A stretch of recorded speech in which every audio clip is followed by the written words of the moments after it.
Hi everyone.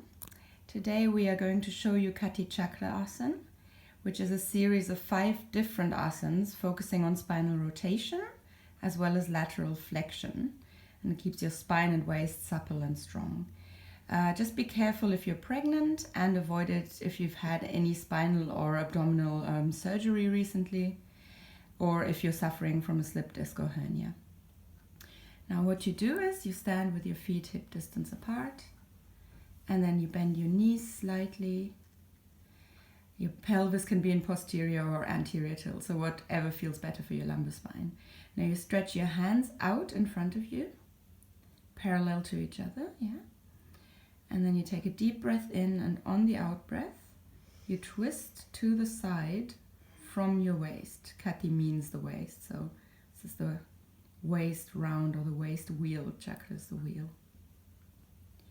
Now your head follows your hands, as you can see what Mira is doing, and your knees remain mostly facing forwards, but the reason why we're bending them is because we want to protect them, and they don't have to be static in this area.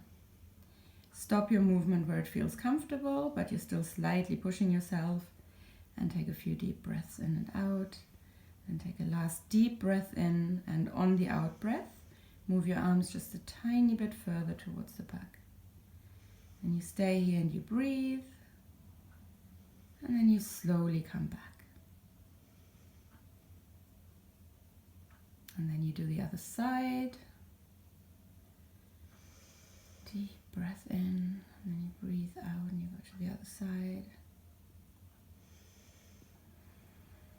You push at the back and then you come back.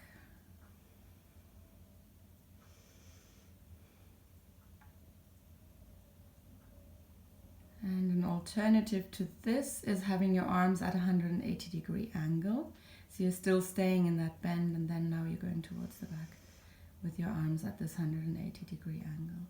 Your head follows again and the arms stay in this position. Again at the back you breathe in and you stretch yourself even further on the out breath. And then you come back. And you'll obviously do the same on the other side, but we'll just go on showing you the lateral flexion now. So you stand with your feet together now and not sinking into your knees anymore. Now you raise one arm over your head, the palm faces inwards, while the other is just resting by your side.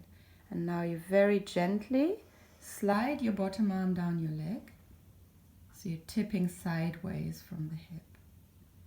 And when you've reached a position where you think you can't stretch any further, you take a deep breath in again, relaxing, and on the out breath, push your hip out a little bit further. Here you stay and you breathe, and then you slowly come up. And then you repeat the same on the other side. Now we'll show you an alternative for the other side. Another lateral flexion, where basically you are going to have both arms over your head and your hands are going to interlock with the palms facing upward. And then you tip from the hip again, go to the side. And really take your time with this to be good to your spine. Then come up. And the last option here is having both arms at a 180-degree angle. And then going into your lateral stretch. And it's important that the arms stay at that angle, so don't drop the bottom arm or anything. If it is someone was pulling on that lower hand, pulling you diagonally. Now this series of exercises, like I said, is very good for the spine and waist. Good for spinal elasticity, trapped nerves, and it just counteracts many positions that we do all day long, like sitting, but also standing and walking, which use the spine in very different ways. And that's it. Thank you very much for watching, and we'll see you soon.